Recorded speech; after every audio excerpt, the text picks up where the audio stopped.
Hey there, you.These fans and Gundam fans. This is Deathside Hell 85. I want to do another model review. Now, I'm being honest, I haven't started on these yet. These are actually the third and fourth models I ever got. I bought these in a place called Starland. Now they have one. They have two locations, but I bought these when I first saw the first Mobile Suit Gundam series I had seen was Gundam Wing. But these are really old Gundams I have yet to put together. One you'll see is the GUNCANNON from the Mobile Suit Gundam. And also from Mobile Suit Gundam, you'll see the MS-09 DOM. I mean, they don't make this type anymore. Reasons why? Well, if I could get this open.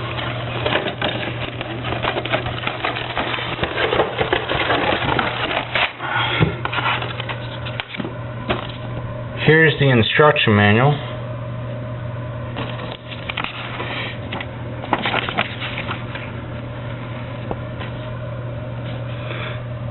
Now, that's for the head.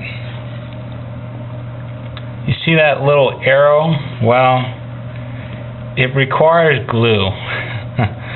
Like I told Robert, I was a little afraid putting this together because there's movable parts and you have to insert glue. On older models you usually would find this with the Gundams. There's also some that require screws, like the Metal Gundam. But I have yet to put either of these kits together. And that's what it's supposed to look like in the end. Have all the accessories for this MS-09. Like I said, it doesn't look challenging, but when you think, well, the arms, the joints got to move, you don't want to screw up on overflowing glue, then the part doesn't move. Now you just got a standing model instead of a working model. I originally started with the GUNCANNON here. Let me just show you something real quick. Now you have your options. If you want to really go out like most of these like most model makers or people who really want to detail their models for Gundams, you could choose your choices, and they give you a choice on these boxes: normal, desert, and you have assault. Same thing goes with this GUNCANNON.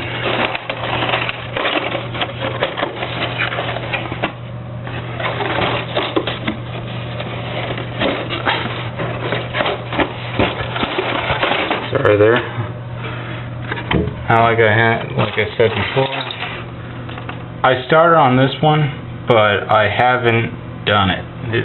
Just movable parts at a time, starting off with models, and knowing it's going to be motion and movable. I didn't want to screw up in any way if possible.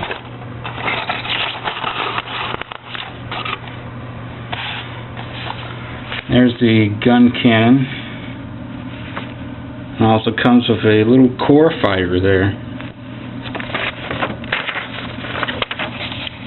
I mean, there's not that many steps. And the parts are labeled just like the old ones. It has the numbers. But like I said to you, a little afraid. Just a little. It started, see, and complete. Because it says, where's glue? I was like, oh shit. Even though there's no way to interconnect them, I was like, oh man, that really bites. Okay, without the paint, it shows you front, how it's supposed to look side to side, and the rear.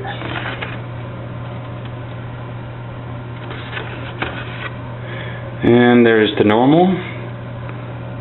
That's what if you want it to look like in the desert. And there's the marine.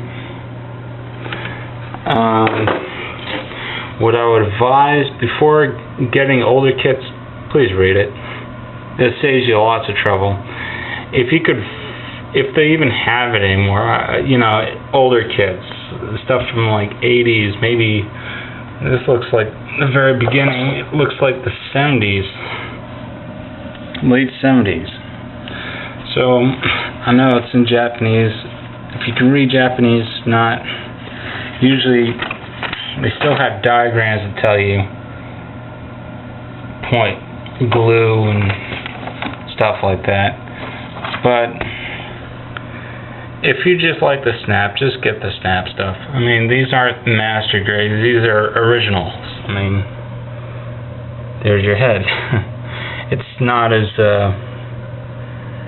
it's the stuff. Well, it's not as I don't know how you view it.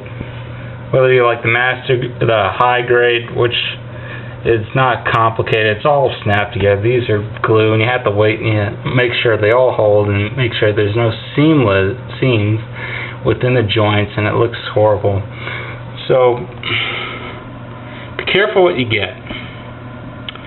Alright, this is my review on these two models.